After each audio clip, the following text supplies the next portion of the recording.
I am the Tofu Golem. Please enjoy the video. You start by choosing the simple wired path because Xbox does not natively accept Bluetooth headsets for game audio. Plug a TRRS-3, 5mm cable or a USB-C to 3.5 adapter into your Beat Studio Pro, then into the Xbox controller's headset jack. If you prefer the console port, use a USB audio adapter. Once connected, press a quick test.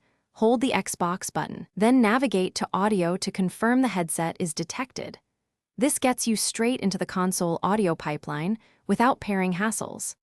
Now adjust Xbox settings so sound is balanced and low latency. Open Guide, go to Settings, then Volume and Audio Output. Set headset format to stereo uncompressed. This prioritizes stable, direct audio over surround processing. Next, tweak headset chat mixer to favor game or chat depending on what you need. Move the slider slightly toward game for immersive play. Make sure mic monitoring is at a comfortable level so you hear your voice without echo. These steps shape how your Beats handle game and chat audio. Finish by validating everything in real use. Join a party or record a clip to confirm game audio and mic input are correct. If you hear nothing, first reset the cable and try the controller on a different USB port or use another controller to isolate the issue.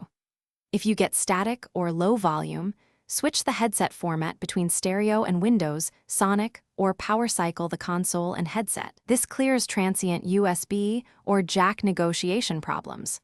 One key tip: replace the cable or adapter if intermittent audio persists. Thanks for watching. Consider subscribing if we helped you today.